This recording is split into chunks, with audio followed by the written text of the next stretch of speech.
오후의 시작 함께 하실래요?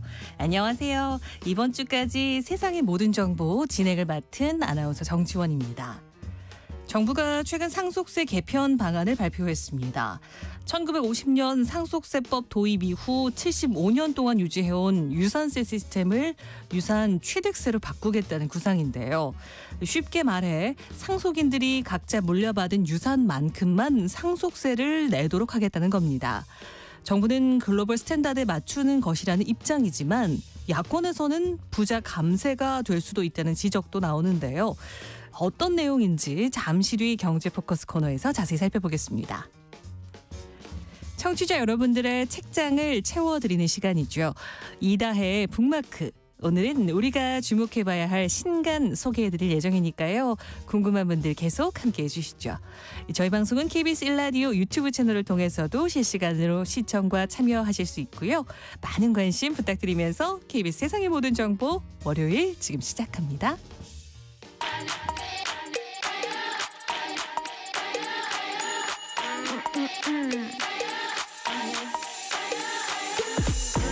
혹시 뉴스 빠뜨리셨나요? 한낮에 전해진 소식들 꼼꼼히 정리해드리겠습니다. 오늘의 뉴스 조현정 시사평론가와 함께합니다. 안녕하세요. 네, 안녕하세요. 헌법재판소가 윤석열 대통령에 대한 탄핵 심판 선고를 이번 주 후반부에 선고할 것이라는 전망이 나오고 있어요. 예, 지금 일단 변론 종결한 후에 3주 정도 지났어요. 거의 매일 재판관들이 평의 열고 쟁점을 검토하고 있는데 지난주에는 법사위원장실에 21일로 선고할 거라고 통보가 갔다 이런 보도도 일부 있긴 했는데 아직 국회도 윤 대통령도 이 양쪽의 선고일 고지는 이루어지지 않은 것으로 파악이 됐습니다. 역대 최장기 기록을 세우고 있기 때문에 이번 주에는 마무리를 지을 것이다 이런 가능성들이 제기되고 있고 물론 이것도 아닐 수도 있습니다. 왜냐하면 우리가 지난주, 지지난주부터 계속 이 전망 날짜가 갱신되고 있잖아요. 또 18일에는 박성재 법무부 장관 탄핵심판 첫 변론기일이 열리기 때문에 이 날짜는 지날 것으로 보이고 결국에 이번 주다 금요일이다 다음 주다 이런 거 다 추측인데 어쨌든 간 한 가지 분명한 거는 시간이 길어질수록 집회는 치열해지고 전국 혼란은 수습이 안 되고 있다는 점일 거예요. 계속 한 주 한 주가 분수령이 되다 보니까 주말을 거듭할수록 좀 집회가 과열되는 모습입니다. 네, 이런 가운데 여야는 헌법재판소의 결정에 승복하겠다 이런 메시지를 내면서도 서로의 진정성도 의심하고 있는 모습을 보이고 있어요. 네, 여야 지도부는 이미 진작부터 너나 할 것 없이 우리는 헌재가 어떤 결정을 내리든지 간에 승복하겠다라는 걸 강조하고 있어요. 권영세 비대위원장도 그랬고 이재명 대표도 그렇고. 근데 이제 서로를 향해서 진정성이 없다라면서 평가절하하고 있는 건데요. 국민의힘에서는 권성동 원내대표가 당의 공식 입장이라면서 헌재 판단 결과에 승복하기로 했다라고 재확인했는데 이렇게까지 강하게 얘기를 하니까 헌재에서 기각이 되는 거 아니냐 이런 해석까지도 불거졌었어요. 근데 권성동 원내대표가 또 뭐라고 덧붙였냐면 이재명 대표가 공개적으로 명확하게 헌재 결정에 대한 승복 메시지를 내지 않는 거는 결국에 헌재를 겁박하는 게 아니냐 이렇게 지적을 하기도 했는데 반대로 민주당, 조국혁신당 이런 야권에서는 권성동 원내대표가 그렇게 말하기 이전에 소속 의원들이 정광훈 목사라든가 이런 극우 집회에 가는 의원들부터 단속을 하고 서부지법 폭동 이런 것들에 대해서 수습해야 한다는 취지로 반박을 하고 있어요. 그도 그럴 게 여야 지도부는 이렇게 얘기를 하고 있지만 제1호 관건은 윤석열 대통령 그 당사자거든요. 근데 승복 메시지가 전혀 없는 상황이고 또 국민의힘이 당의 입장으로는 승복이라고 하지만 지금 집회에 나가는 의원들 보듯이 나중에 불복을 하는 것도 개인의 소신이라고 하면 개인 의원들의 생각이다 이렇게 해버리면 개별적으로 불복을 할 수도 있다는 그런 우려가 나오는 거죠. 그럼에도 일단 윤 대통령은 승복 메시지를 선고 전후로 낼지 이거는 불투명한 게 아직까지는 지금까지 계속 보여줬던 일관된 태도로는 이제 본인의 직무 복귀 가능성이라든가 개헌 이런 쪽으로만 언급을 하고 있기 때문에 승복 메시지는 아직은 일절 없는 상황입니다. 이런 가운데 대통령 경호처가 윤석열 대통령 체포영장 집행 저지에 반대한 간부를 해임하기로 결정했던 사실이 알려졌어요. 네, 대통령 경호처가 지난 13일에 징계위를 열어서 경호처 간부 A씨에 대한 해임 징계를 결정했다는 소식입니다. 앞서 김성훈 경호차장이 이 공수처하고 경찰이 윤 대통령 체포영장 집행하러 들어갈 때 이걸 무력으로 막으라고 김성훈 차장이 지시를 했고 A씨는 이걸 반대했다는 거예요. 네. 법원이 발부한 집행 영장이기 때문에 이걸 막는 거는 위법 소지가 크기 때문에 반대한다라고 반기를 들었던 건데 그러자 김성훈 차장은 그 자리에서 경찰 특수단에 당신이 비밀을 유출했다라는 걸 빌미로 해서 A씨를 대기 발령 조처했고 징계위에도 회부를 한 겁니다. 결국에 해임을 결정을 한 건데 해임은 그 파면이 최고 수위 징계고요. 그 바로 아래 단계입니다. 네. 공무원을 강제로 퇴직시키는 중징계 처분이라고 할 수 있는데 이번 보도에 대해서 경호처 쪽은 보안 사항이라서 확인해 줄 수 없다고 밝힌 것으로 알려졌고요. 그 김성훈 차장은 또 윤 대통령이 구치소에서 나온 석방 직후에 경호처 내부 승진 인사를 실시하려고 했다가 일부 반발이 나오면서 보류된 것으로도 파악이 됐습니다. 이 김성훈 경호차장에 대한 그 구속영장이 검찰에서 기각됐잖아요. 그러면서 이 김성훈 차장은 다시 경호처로 돌아온 건데 결국에는 이 김성훈 차장이 사실 실세로 지금 경호처 장악을 하고 있는 것이고 이로 인한 보복 인사가 현실화됐다는 지적도 나오고 있습니다. 경찰은 김성훈 경호처장에 대한 네 번째 구속영장을 또 언제 신청할지 고심하고 있다고요? 네, 이 김성훈 경호처장에 대해서는 경찰이 구속영장 3번 청구했었고 그 밑에 이광우 경호본부장한테 2번 영장을 청구했는데 이걸 모조리 검찰이 기각을 했었잖아요.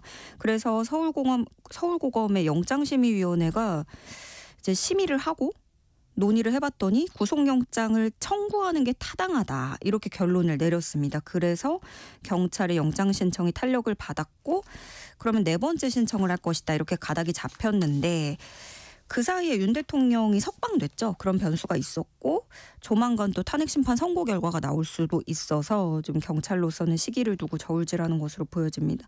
그 김성훈 차장은 다시 관저로 들어갔잖아요. 대통령 밀착 경호에 들어갔고 그러면 나는 이제 현직 대통령 경호를 해야 된다. 이런 필요성을 내세우면서 나는 구속되면 안 된다라는 걸 항변할 가능성이 커진 상황이에요. 게다가 또 경찰로서는 지금 탄핵심판 선고 전일 당일 해서 대규모 경력 투입이 필요한 상황이고 네. 이래저래 좀 고민이 커 보이는데 또 경호처 그 비화폰 서버를 확보하기 위해서 그 추가 압수수색도 시도를 하려고 했던 건데 이때도 지금 이미 윤 대통령이 나와 있기 때문에 관저에 있기 때문에 이런 거취가 큰 변수로 또 작용을 할 것이고 그동안 경찰 특수단이 이 비화폰 서버 때문에 5차례 압수수색 시도했지만 그때마다 번번이 이제 김성훈 차장이 막아서면서 번번이 그 서버 확보에 실패해 왔습니다. 화제를 좀 바꿔보겠습니다. 미국이 우리나라를 민감 국가로 지정한 사실이 뒤늦게 알려져서 파장이 일고 있습니다. 그런데 우리 정부는 이런 사실을 2달 동안이나 파악을 하지 못했다고 해요. 네, 그러니까 미국이 지정하는 민감 국가 리스트라는 게 있는데 그 명단에 올려놓고 예의주시하는 거예요. 뭐 나아가서는 앞으로 뭐 원자력이나 인공지능 이런 첨단 기술 협력에서 이 나라를 제한할 수 있는 그런 가능성이 있는 국가를 네. 분류를 해놓는 건데. 정확히는 미국 에너지부 홈페이지 설명에 따르면 민감 국가라는 건 정책적 이유로 특별한 고려가 필요한 국가 이렇게 의미를 합니다. 근데 미국이 지난 1월에 한국을 민감 국가 명단에 추가를 했는데 우리 정부가 이걸 지난주 금요일에 파악을 한 거예요. 이것 또한 미국 에너지부가 언론에 확인해 준 겁니다. 그러니까 우리 정부가 정부 대 정부로서 미국 정부로부터 공식적인 언지를 받은 건 아니었습니다. 사실 한 일주일 전에도 우리나라 언론에도 이런 소문이 있더라. 이렇게 보도가 됐었어요. 근데 그때 정부가 일주일 지나도록 또 지금까지 파악을 못했던 거였고요.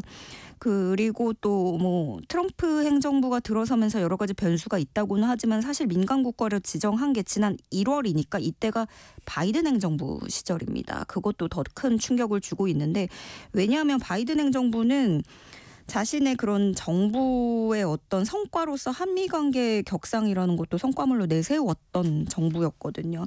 그래서 이게 1월이 시점이라는 거는 비상계엄이 12월이었으니까 비상계엄 그리고 탄핵 정국도 이번 결정 과정에 주요하게 작용했을 것이다라는 분석이 나오고 있고요. 물론 미국이 정권 교체기였다는 특수성도 있었고 우리는 다른 거 다 제쳐두고 탄핵 정국이라 보니까 정보 공유가 쉽지는 않았을 거라고는 보여지는데 계엄 사태가 벌어지고 난 이후에도 우리 정부의 한결같은 스탠스는 그거였거든요. 한미동맹에는 문제없다. 굳건하다. 이렇게 강조를 해왔는데 그동안 우려됐던 제기돼왔던 엇박자 소통 가능성이 현실이 됐다라는 지적도 피하긴 어려운 상황이 됐고요. 어쨌든 이 민감국가 리스트 올려놨고 이 목록의 효력이 발효되는 건 다음 달 15일입니다. 그러면 한 달 조금 안 남은 건데 네. 근데 이 목록에 포함됐다는 걸 좀 미리 알았으면 2달 정도 시간을 더 확보할 수 있었던 건데 너무 뒤늦게 알아서 미국 정부를 설득할 시간적 여유가 부족한 게 좀 우려되는 지점이고요. 그런 사이에 미국 국방부 장관 헤그세스 국방부 장관은 인도태평양 지역 순방 일정에서 최종적으로 한국을 제외했다는 소식도 들려옵니다. 원래 조만간 괌, 하와이, 일본, 필리핀 이렇게 인도 태평양 영내 주요 미군 기지와 동맹국을 방문할 거였는데 미군 기지가 있는 동맹국이라고 하면 우리나라도 빼놓을 수 없잖아요. 그런데 한국은 이제 검토를 하다가 결국에 취소한 것으로 확인됐습니다. 그렇다면 왜 우리가 민간 국가로 분류가 된 건지 민간 국가 명단에 오르면 어떤 영향을 받을 수 있는지 계속해서 설명 좀 부탁드릴게요. 예, 보통 민간 국가 명단 그동안 올랐던 게 북한, 이스라엘 이런 나라예요. 네. 그래서 미국 에너지부가 이렇게 핵 확산이라든가 테러 지원국을 민간 국가로 지정한다라고 보통은 통상적으로는 그렇게 보는데 우리나라 정치권에서 제기돼 왔던 자체 핵무장론이 불거지면서 그것 때문에 영향을 줬다라는 분석이 지금으로서는 많이 나오고 있습니다. 가령 이스라엘이 그랬고요. 또 대만 같은 경우에는 중국에 대응해서 핵무기 보유를 시도한 적이 있는 나라입니다. 이렇게 예시를 좀 보면서 유추를 해볼 수 있고 윤석열 대통령이 이런 발언을 한 적도 있거든요. 대한민국이 전술 핵을 배치한다든지 자체 핵을 보유할 수도 있다라고 언급한 적도 있습니다. 이게 사실상 바이든 행정부 때 큰 충격을 줬었고 네. 그래서 추가적으로 한미가 확장 억제 강화라든가 핵 협의 그룹 신설을 담은 워싱턴 선언을 발표하는 데 영향을 준 것으로도 평가를 받고 있거든요. 그래서 어느 갈래로든 영향이 없을 수는 없었겠다라고 보여지는 것이고 근데 이제 그러면은 앞으로 어떤 영향을 받을 것인가 이게 중요할 텐데 정부도 정확히 알 수 없다는 입장입니다. 그리고 또 이유라도 알아야 우리가 어떻게 설득을 하고 그럴 텐데 도무지 알 수 없는 상황이다라는 평가도 나오고 있고 다만 추측할 수 있는 건 어쩌면 중요한 그런 한국의 수출형 원자로 개발이라든가 네. 에너지 수급 안보 이런 거에서 미국 도움을 받기 어려울 수도 있겠다라는 관측도 조심스럽게 나오는데 일단 과기정통부에 따르면 올 한 해만 미국하고 한국이 120억 원 규모의 공동 연구 진행하고 있는데 네. 민간 국가로 확정이 되면 이런 원자력 같은 국가 안보와 관련한 기술 공유가 제한될 수 있고 인력 교류, 공동 연구도 차질이 생길 수 있다는 겁니다. 모든 건 사실 미국 에너지부 협조 없이는 이루어질 수 없는 거거든요.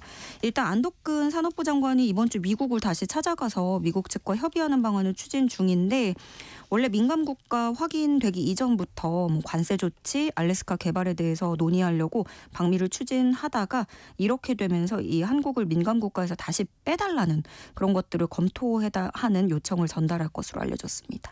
한낮의 교양 파트너 지금 여러분께서는 세상의 모든 정보와 함께하고 계십니다. 미국 국무장관은 트럼프 대통령이 예고한 상호 관세 부과 이후에 개별 국가와 양자 협상이 진행될 것이다 이렇게 밝혔습니다. 이렇게 되면 한미 FTA도 좀 대폭 개정될 가능성이 있지 않을까요? 예, 그러니까 전 세계에 상호 관세 부과한 뒤에 양자 무역 협정을 새로 체결하겠다. 이 말은 각 나라에 맞게 새로운 기준선을 설정하겠다라는 거거든요. 네. 이 루비오 장관이 설명하면서 상호관세는 모든 국가에 적용될 거다 이렇게 강조하기도 했고요. 일단 다음 달 2일에 상호관세 예정대로 부과를 할 거라는 거겠죠. 그리고 새로운 무역협정을 체결하겠다. 그러면 다시 맞춤형으로 논의를 하겠다는 건데 우리나라 FTA가 트럼프 행정부 1기 때 한 차례 개정이 됐었는데 그럼 이번에 또다시 개정될 가능성이 커진 거고요. 루비오 장관이 이번에 핵심 산업들을 아예 지목하기도 했어요. 알루미늄, 철강, 반도체, 자동차 네. 이렇게 콕 집었는데 이게 다 우리나라 핵심 수출 품목이죠. 그래서 미국을 방문 중인 정인교 통상교섭 본부장은 이 상호관세와 관련해서 한국에 대한 관세 면제 또는 적어도 주요국들에 비해서 비차별적 대우를 해줄 것을 요청했다고 밝혔고요. 특히나 우리가 FTA 맺은 국가인데 미국 측은 너무 불공정하다. 우리가 너무 많이 벌어가고 있다라고 문제를 제기하고 있지만 사실은 양국 간 서로 윈윈했다. 양적, 질적으로 서로 확대돼 왔음을 적극적으로 설명했다고 강조하기도 했습니다. 네, 다음 뉴스 살펴보겠습니다. 여야가 국민연금 소득 대체율을 43%로 조정하는 것에 가까스로 공감대를 이뤘는데 이번에는 연금개혁 특위 구성 문제가 쟁점이 되고 있다고요? 네, 보험료율 13%, 소득 대체율 43% 이렇게 그러니까 국민들이 받는 돈, 내는 돈까지는 합의가 가까스로 된 것 같아요. 그런데 여기서 이제 특위를 어떻게 할지, 특위부터 하고 갈지 아니면 먼저 내는 돈, 받는 돈부터 조정을 하고 특위를 꾸릴지 이게 관건인데요. 국민의힘은 연금특위 먼저 만들어야 된다라는 입장이에요. 그래서 연금특위와 관련해서 양당 합의가 되면 바로 처리할 수 있다 이렇게 조건을 달고 있는 상황이고 반면에 민주당은 우리가 받는 돈 내는 돈도 겨우 합의를 했는데 이거부터 먼저 처리해야 되지 않겠느냐 이런 입장입니다. 그래서 적어도 민주당은 이번 주에 상임위 의결을 마치겠다라는 구상을 갖고는 있는데 이 특위 문제로 서로 또 엇박자를 내고 있기 때문에 이번 달 중에 본회의 통과가 어렵다는 관측이 나오고 있고요.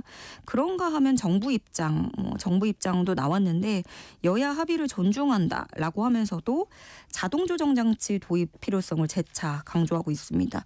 정부가 이번에 언론 자료를 냈는데요. 연금 특위가 조속히 설치되길 바란다. 특히나 자동조정장치는 특위에서 핵심 의제로 반드시 논의되고 도입될 필요가 있다. 이렇게 강조했습니다. 네, 오늘의 뉴스 여기까지 함께하겠습니다. 조현정 시사평론가였습니다. 고맙습니다. 네, 고맙습니다. KBS 1라디오 세상의 모든 정보 지금 함께하고 계신 시각은 12시 37분을 지나고 있습니다. 이 시각 교통정보 알아보겠습니다. 점심시간을 지나면서 도로 교통량 자체는 많이 줄었지만 곳곳으로 돌발 구간이 많습니다. 서울시내 올림픽대로 공항 쪽으로 노량진 수산시장을 조금 지난 4차로에는 고장난 차가 서 있어서 한강대교부터 차량들 서행합니다. 서울 양양고속도로 서울 방면으로 서종 부근 3차로에서는 장애물을 처리하고 있고요. 더 가서 화도 부근 3차로에는 고장난 차가 서 있습니다. 영동고속도로 인천 쪽으로 만종분기점 부근 1, 2차로에서도 장애물을 처리하고 있습니다. 제2경인고속도로 성남 쪽으로 남동 부근 4차로에는 고장난 차가 서 있어서 부근으로 차량들 더디게 지나고요. 청주 영덕고속도로 영덕 쪽으로 청주분기점 부근 2차로에서도 장애물을 처리하고 있습니다. 서해안고속도로 목포 쪽으로 홍성휴게소 부근 2차로와 갓길에서는 고장난 대형 화물차를 처리하고 있습니다. 이후 선운산 부근 2차로와 갓길에도 고장난 차가 서 있습니다. KBS 교통정보센터에서 김민희였습니다.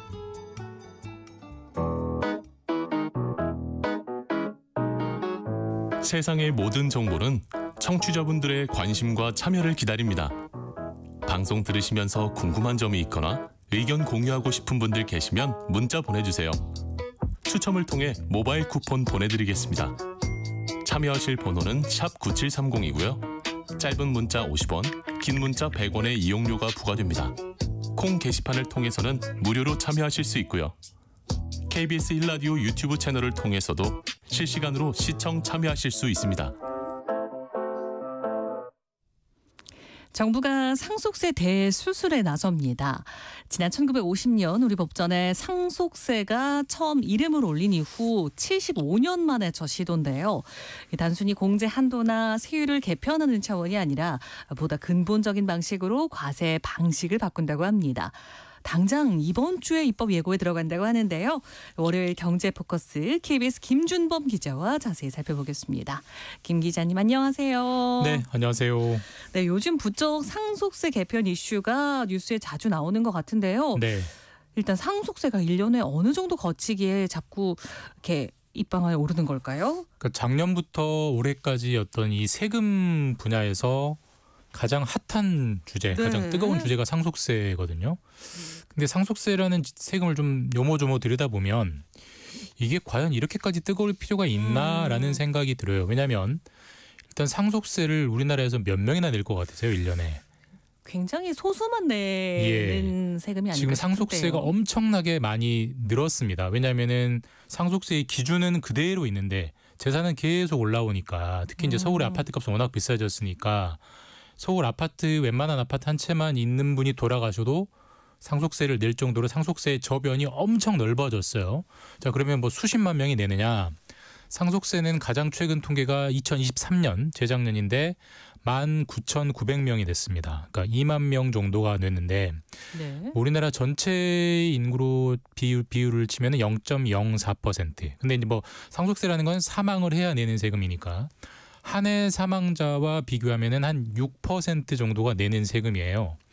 우리가 부가세는 무조건 다 내게 되죠. 네. 소득세도 소득 있는 분은 다 내게 되죠. 그런 거에 비교하면 상속세는 아직도 일부만 내는 세금이 분명하고요. 상속세가 굉장히 많이 늘었는데 2023년 얼마 거쳤냐면은 8조 원 정도 거쳤어요. 8조 원 정도면은 우리나라 1년 세금 수입이 한 400조 원 됩니다.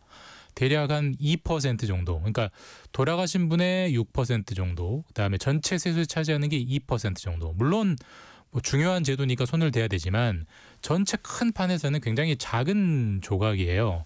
그럼 작은 문제면은 상대적으로 작은 비중을 가지고 다뤄줘야 되는데 아까도 말씀드렸지만 작년부터 가장 뜨거운 세금 주제가 되고 있거든요. 그렇기 때문에 정부가 대수술이라는 제도 개편에 나서는 것이고 어쨌든 상속세가 그 세금이라는 비중보다는 굉장히 과대대표되면서 다뤄지고 있다. 그래서 찬반도 유난히 뜨겁고 이념적으로도 유난히 부딪히고 이제 그런 세금이고 어쨌든 뭐 그런 배경을 인정한다 칠 때 정부가 이번에 75년 만에 말씀하신 대로 제도를 완전히 뜯어고치겠다라고 방침을 밝히면서 논란이 이제 더 가중되고 있는 거죠.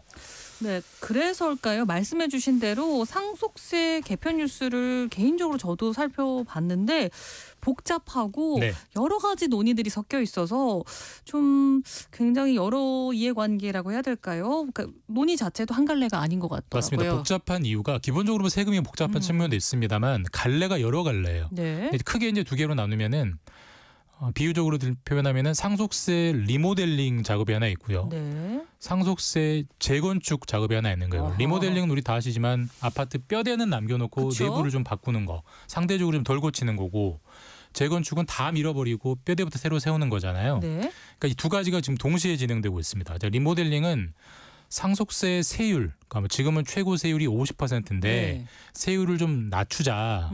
그리고 모든 세금이라는 게 공제 한도라는 게 있죠. 세금을 매기기 전에 일정 정도 빼주고 그 재산은 빼주고 매기는 공제 한도라는 게 있는데 그 공제 한도와 상속세율은 상대적으로 작은 공사, 리모델링에 해당하는 거고요. 아까 75년 만에 대수술한다는 게 바로 재건축인데 이거는 네.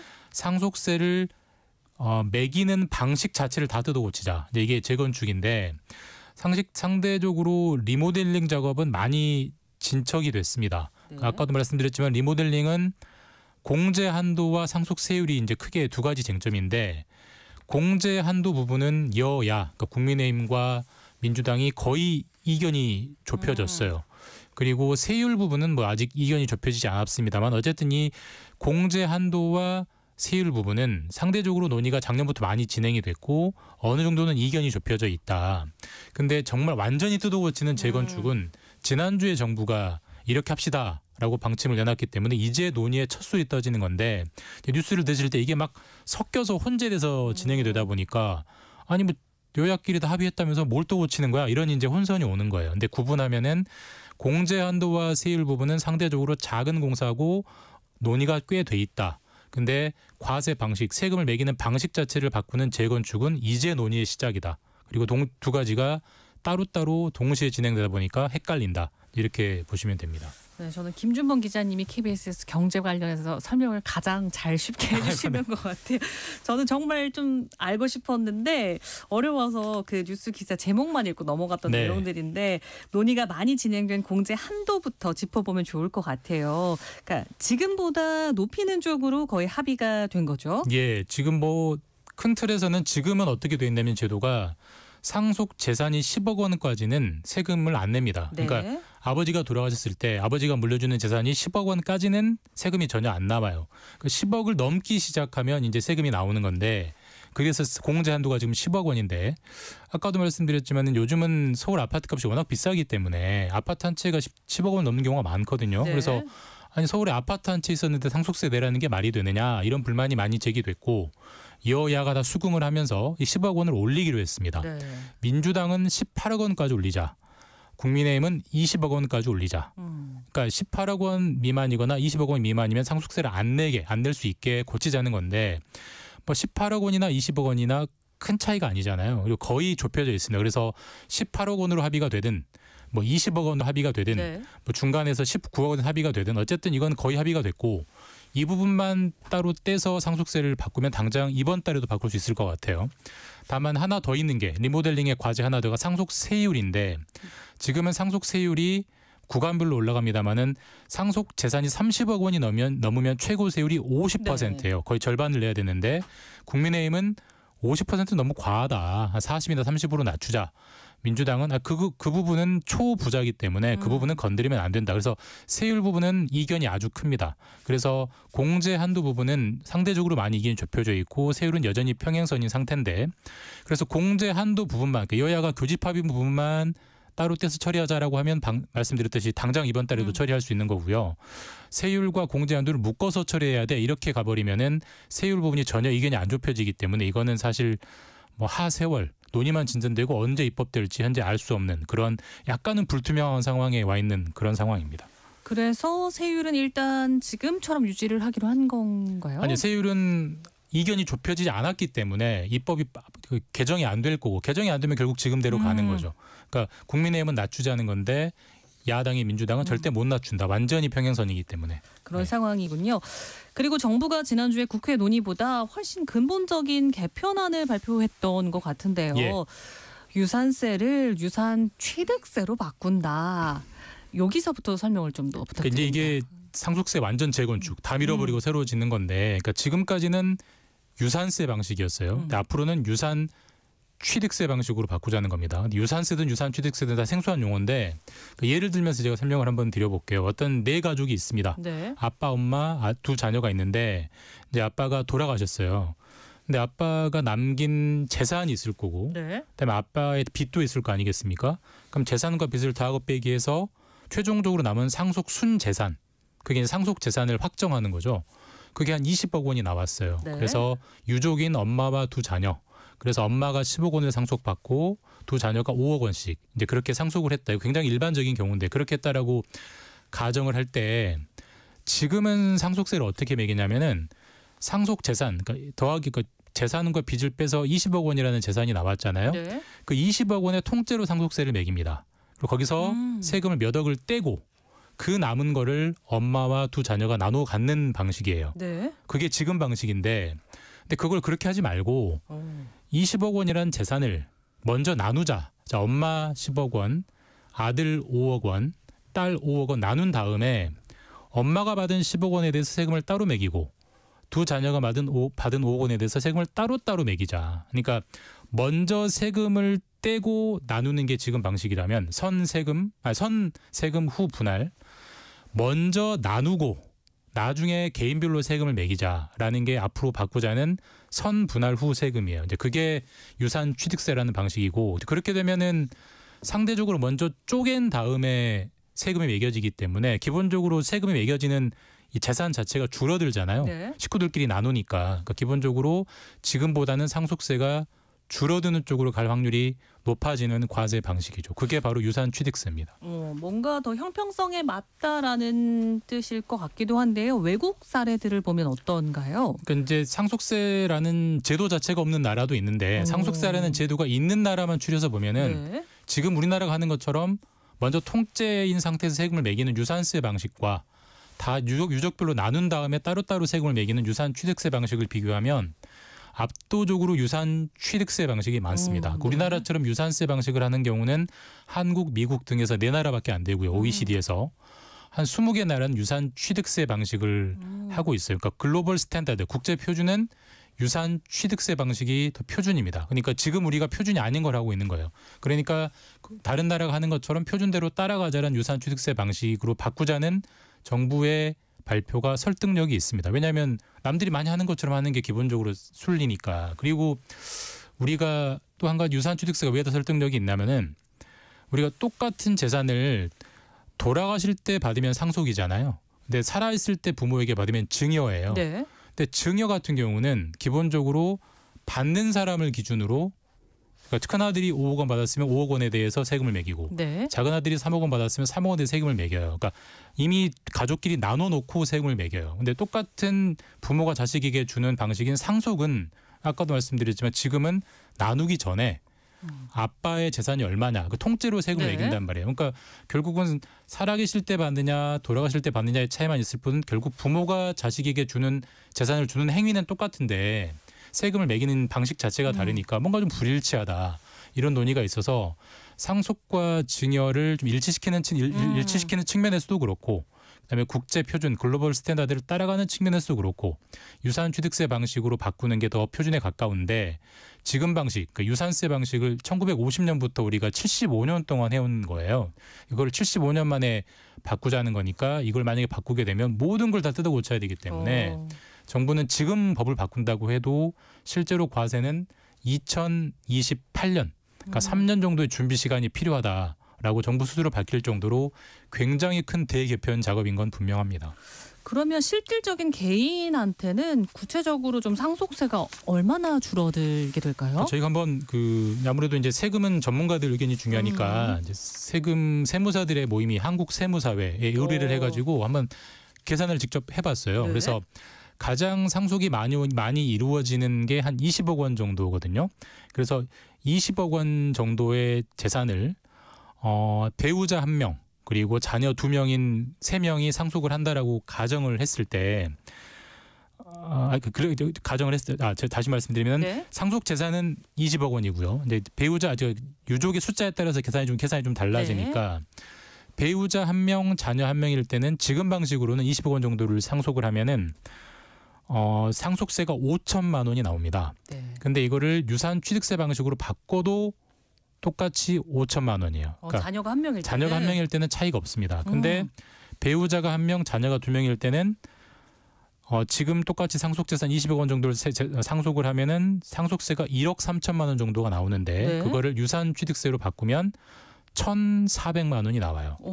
그리고 자녀가 3명, 그러니까 배우자가 1명, 자녀가 3명일 때는 지금은 한 1억 9천만 원 정도 유산세 방식으로 나오는데 유산 취득세로 바꾸면은 상속세가 0원이 됩니다. 그러니까 기본적으로 유족이 늘어나면 상속세가 확 줄어듭니다. 왜냐하면 아까도 말씀드렸지만 미리 가족별로 쪼개놓고 세금을 매기는 방식이니까 유족이 많아지면 기본적으로 분할이 잘게 되는 거잖아요.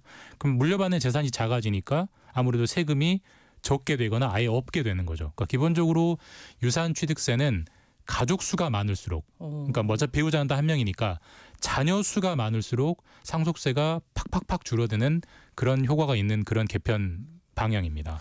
네, 시간이 빨리 가고 있는데 끝으로 한 1분 정도 남았는데 상속세 수가 어느 정도 줄 걸로 예상이 되는지 정리 부탁드릴게요. 2023년 재작년에 상속세가 한 8조 원에서 9조 원 정도 거쳤거든요. 네. 근데 유산 취득세로 바뀌면 아까 제가 거듭 말씀드렸듯이 예로 말씀드렸지만 무조건 세금이 줄어요. 네. 그래서 유산 취득세로 바뀐다고 가정해서 시나리오를 돌려보면은 대략 한 세수가 6조 원 정도, 그러니까 8조에서 6조 원 정도, 2조 원 정도가 줄어드는 거예요. 그러니까 지금 상속을 받는 분들이 그 혜택을 골고루 나눠 받는 거죠. 2조 원의 감세 혜택을 받는 건데 뭐 세금이라는 게 늘 그렇죠. 당연히 깎아주면 모두가 좋아하는 거고 납세자가 세금 내기 좋아하는 사람은 없으니까. 근데 우리 기본적으로 세금이라는 것은 나라를 운영하기 위해서 걷는 세금인데 요즘은 소득세도 깎아준다고 하고 법인세도 깎아준다고 하고 모든 걸 깎아준다고 하는데 상속세도 깎아주면 다 깎아주면 도대체 세수 이 소는 누가 키우느냐 이 논란이 나올 수밖에 없고 이 세수 보충 방안이 나와야 상속세 개편 논의가 합리적으로 진행된다. 이런 비판적인 의견 제시도 있기 때문에 이런 것들이 앞으로 반영돼서 논의가 진행돼야 될 것 같습니다. 네, 김준범 KBS 기자였습니다. 고맙습니다. 감사합니다. 저는 1시 정각 2부에 다시 찾아오겠습니다.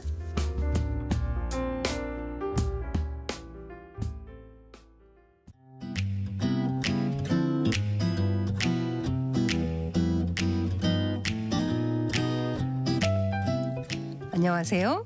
바른말 고운말입니다. 우리말에서 남이 하려는 일을 앞질러 먼저 함을 뜻하는 표현으로 발등거리라는 것이 있습니다.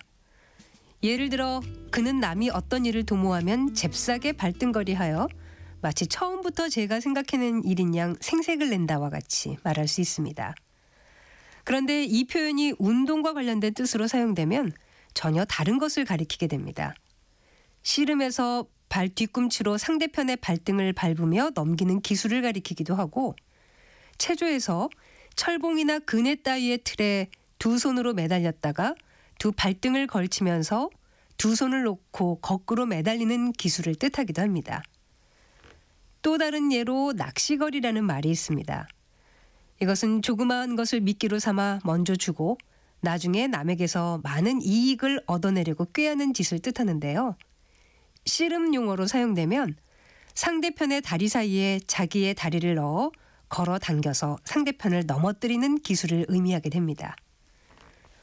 그리고 두 양자에 손숫자를 쓰는 양수거리의 기본 의미는 일을 이루기 위하여 일의 이해관계를 두 군데로 걸어놓음입니다.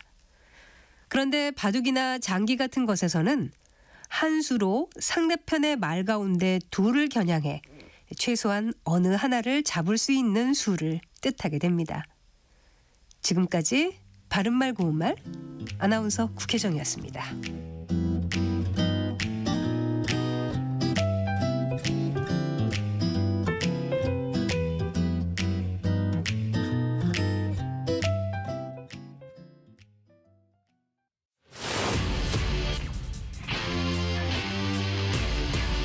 토론에 정답은 없습니다. 토론이 세상을 바꿀 수도 없습니다.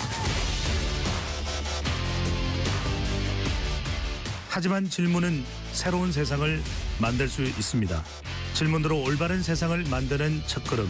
평일 저녁 7시 20분 KBS 열린 토론.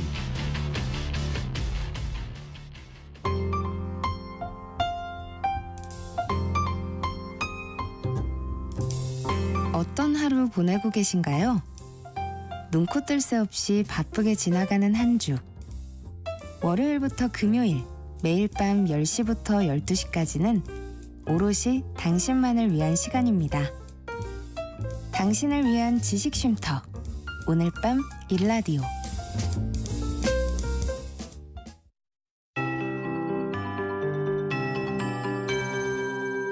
KBS 58분 날씨. 오늘 낮까지 강원 동해안과 산지 또 경북 동해안 산지로는 1cm 정도의 눈이 오거나 극소량의 비의 형태로 뿌려지겠습니다. 오늘 늦은 밤부터 또다시 큰 눈이 오겠습니다. 오늘 전반적으로는 흐리겠고요. 또 일부 지역으로는 가끔 높은 구름만 지나겠는데 밤부터는 눈이 시작됩니다. 꽃샘추위와 함께 찾아온 때 아닌 폭설인데요. 강한 동풍의 영향을 받아 이미 어제 밤사이 많은 눈이 쌓인 지역으로 더 많은 눈이 추가적으로 쏟아지겠습니다. 이 강원 산지의 경우 5에서 20cm의 눈이 예상되는데 경북 산지와 더불어 최대 20cm, 강원 산지의 많은 곳은 30cm 이상 오는 곳도 있겠습니다. 눈으로 인한 피해 없도록 주의해 주시고 내일부터 더 강하게 올 것으로 보입니다. 서울, 경기 등 대부분 지역으로 10cm 가까운 많은 눈이 예보되어 있기 때문에 감속 운행해 주셔야겠습니다. 오늘 서울의 아침 기온 영하 1.3도로 영하권으로 출발했는데요. 내일도 비슷한 기온으로 춥겠습니다. 서울 영하 1도 등 영하 4도에서 영상 3도, 낮 최고 기온은 서울 6도 등 3도에서 9도 분포가 되겠습니다. 오늘 낮 기온은 서울 6도, 대구 9도 등 5도에서 10도를 예상하고 있습니다. 대부분 해상에 풍랑도 거세겠고요. 또 해안과 서쪽 내륙, 제주 위주로 바람도 강하게 불겠습니다. 지금 서울의 기온은 4.9도입니다. 강혜정입니다.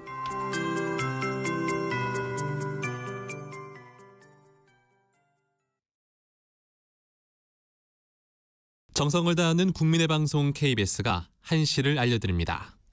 AM 711kHz, FM 97.3MHz, KBS 1라디오입니다. HLKA.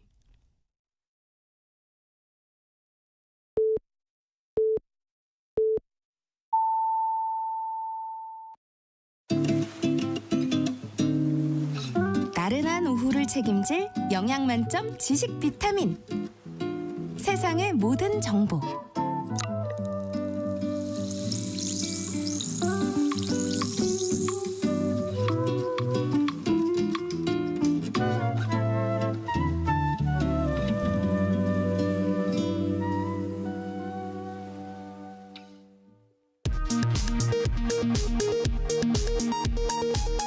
이 시각 라디오 정보센터 뉴스입니다.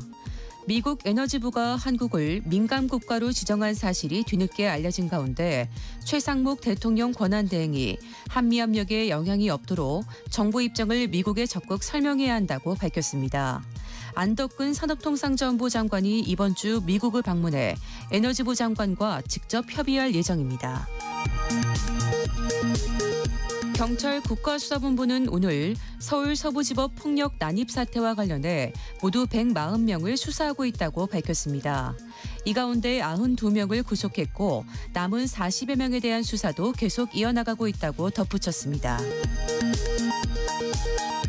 관세청은 오늘 1월과 2월 수출액 누계치는 1,016억 달러로 지난해보다 4.8% 감소했다고 발표했습니다. 지난달까지 수입 누계는 992억 달러로 지난해보다 3.3% 감소했습니다. 이에 따라 무역 수지는 42억 달러로 집계돼 흑자 전환했습니다. 국토연구원은 지난달 서울 부동산 시장 소비심리지수가 113.6으로 전달보다 9.8포인트 상승했다고 오늘 밝혔습니다. 부동산 시장 소비심리지수가 기준인 100을 넘으면 전월에 비해 가격이 상승했거나 거래가 늘었다는 응답자가 많은 것을 의미합니다. 지금까지 라디오 정보센터 뉴스 정한나였습니다.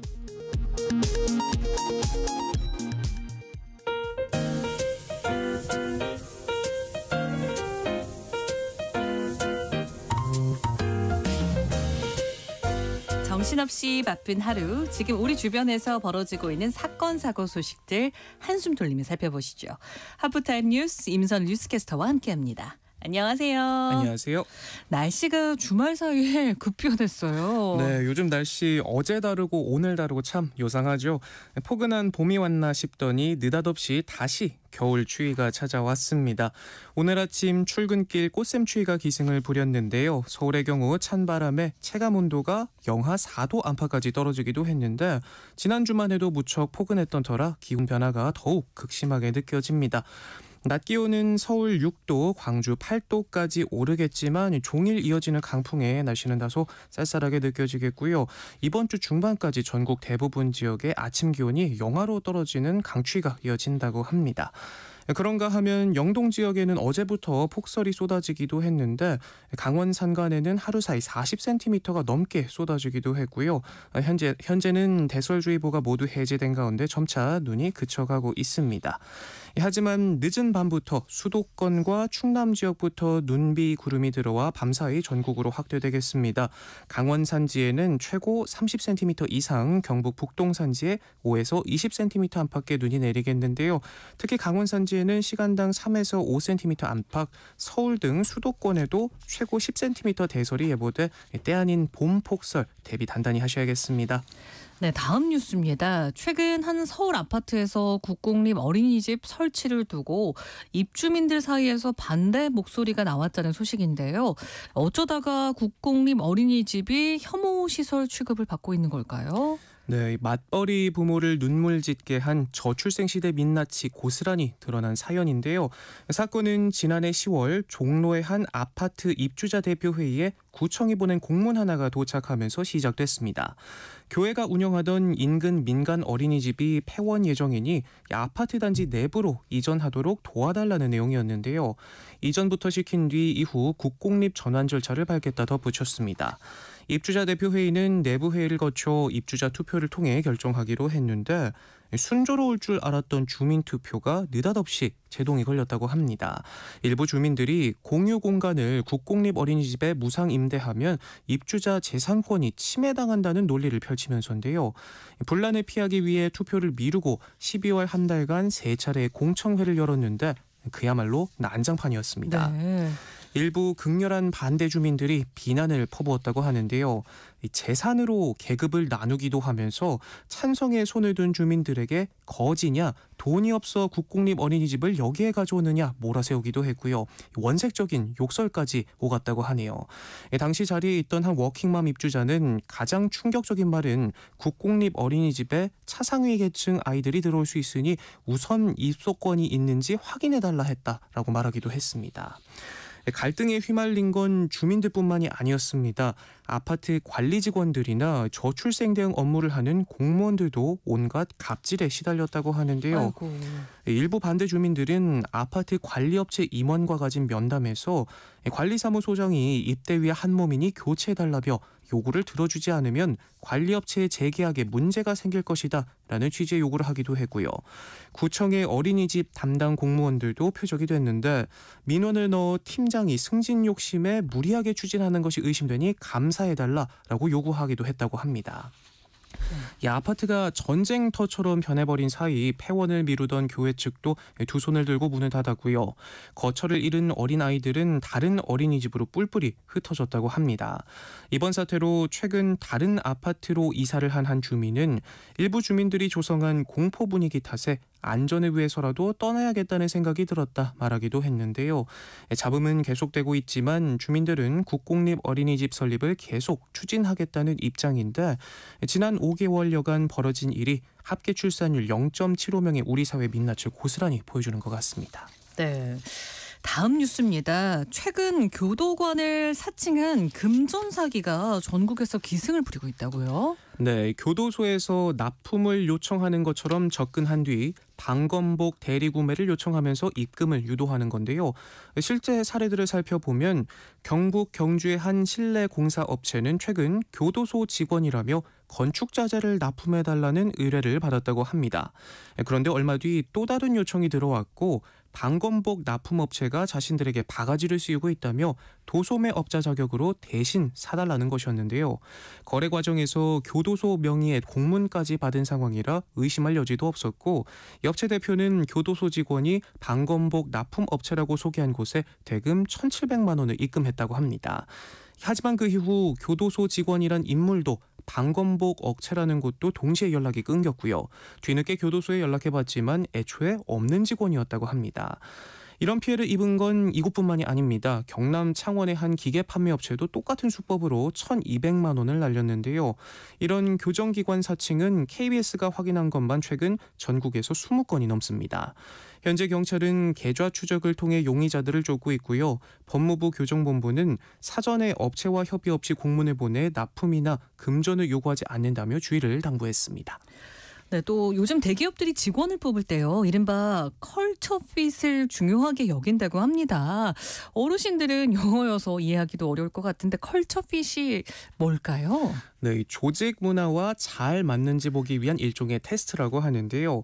대기업 10곳 중 6곳이 직원을 뽑을 때 컬처핏을 중요하게 본다고 하네요.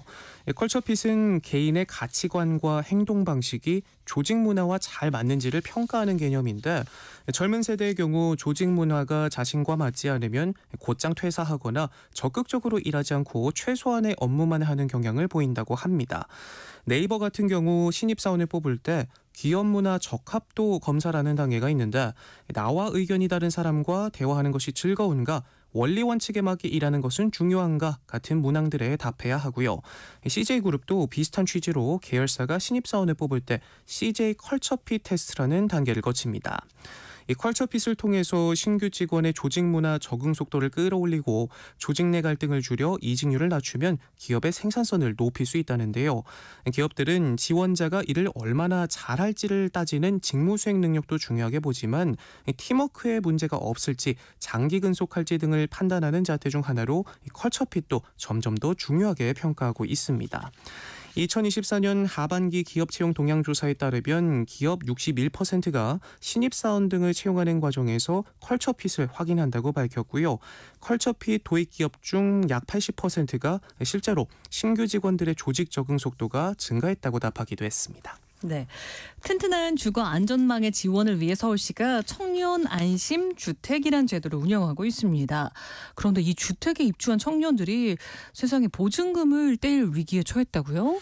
네, 청년 안심주택. 보증금을 무이자로 대출해주고 임대료도 시세보다 저렴해서 청년층에게 인기가 많죠. 무엇보다도 서울시가 운영하는 제도라서 더 믿음이 간던데, 그런데 말씀하신 것처럼 이곳에 입주한 청년들이 보증금을 떼일 위기에 처했다고 합니다. 네. 최근 200여 세대 입주민들에게 건물이 통째로 경매에 넘어갔다는 소식이 전해졌습니다. 시행사가 공사대금을 제대로 못 준 게 문제였는데요. 근저당이 설정돼 입주민들은 경매 절차가 끝날 때까지 보증금을 돌려받을 수 없게 됐습니다. 전체 보증금 규모는 238억 원, 세대당 많게는 1억 7천만 원이 넘고요. 엎친 데 덮친 격으로 임대보증금 반환보험도 가입돼 있지 않았습니다. 임대사업자는 홈페이지에 보험 가입이 반려됐으니 기다려달라고만 공지했고요. 또 다른 청년 안심주택도 보증보험에 가입해달라는 입주민 요구에 사업자가 수개월째 답을 주지 않고 있습니다. 서울 전체 18,000여 세대에 달하는 청년 안심주택의 보조금 규모는 수조 원으로 추산되고 있는데요. 서울시는 민원이 쇄도하자 보증보험 가입 여부 등 실태조사를 시작했다고 하는데 이제 막 사회에 발을 들인 청년 입주자들의 애타게 발만 동동 구르고 있습니다.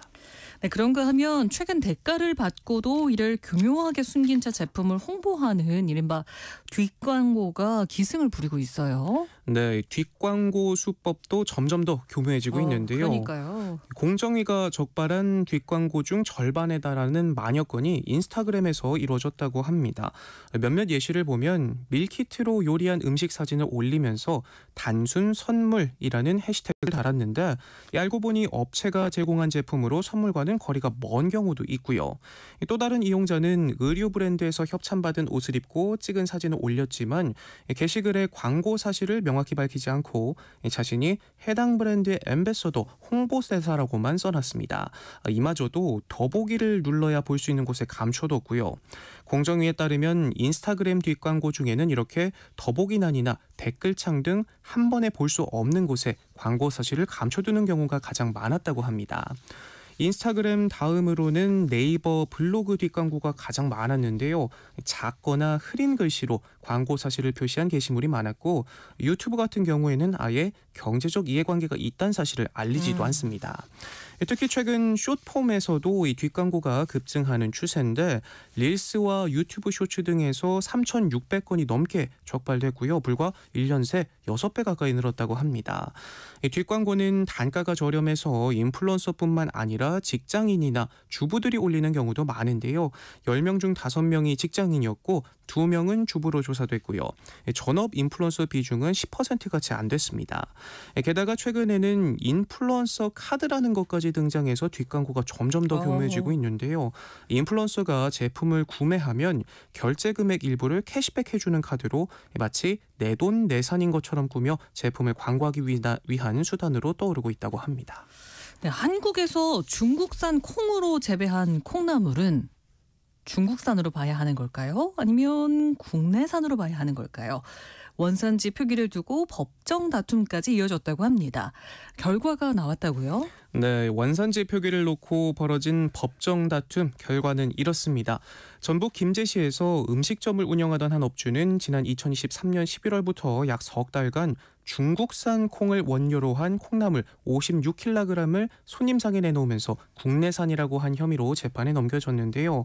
변호인 측은 중국산 콩을 우리나라에서 키운 것이니까 국내산이 맞고 원산지를 국내산이라고 표시한 건 허위가 아니다라고 주장했습니다.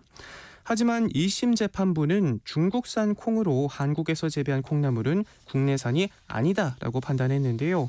종자를 수입해 작물 그 자체를 생산한 경우 농산물의 원산지 변경이 이루어졌다 할 수 있지만 단순히 싹 또는 꽃을 피우거나 성장시킨 건 원산지 변경 행위로 볼 수 없다라고 설명했고요. 그러면서 콩 종자의 물과 온도, 습도를 조절하는 단순한 공정만으로 콩나물을 재배했기 때문에 원산지는 종자의 원산지를 표시했어야 한다라고 밝혔습니다. 결국 업주는 원산지 표시 등에 관한 법률 위반 혐의로 징역 6개월에 집행유예 2년을 선고받고 벌금 1,000만 원을 물게 됐다고 하네요. 네, 마지막 뉴스입니다.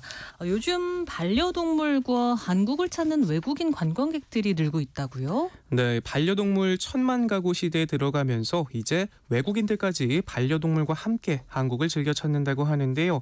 해외에서 국내로 입국한 반려동물 수가 지난해 2만 8천 마리를 돌파해 불과 2년 새 50% 넘게 늘었다고 합니다. 주요 외신들도 이런 풍경을 주목하고 있는데 뉴욕타임즈는 최근 세상에서 가장 외로운 나라 중 하나인 한국은 어떻게 반려동물 친화적인 나라가 되었나 라면서 한국에서 반려동물을 가족으로 여기는 문화가 확산되면서 반려동물 친화공간이 많아졌다 짚기도 했는데요. 그러면서 우리나라의 반려동물 유치원과 장례식 등을 소개하기도 했습니다. 실제 반려동물과 함께 한국을 찾은 외국인들의 반응도 참 재미있는데요. 대만에서 온 한 부부는 지난달 반려견 올리브와 한국을 찾아 2주간 여러 도시를 여행했는데 평창 온돌 숙소에서 올리브가 눈 맞은 발을 녹이며 좋아했다며 경주 한옥 숙소에선 반려동물과 욕조에 같이 들어갈 수도 있었다. 색다른 경험을 공유하기도 했고요.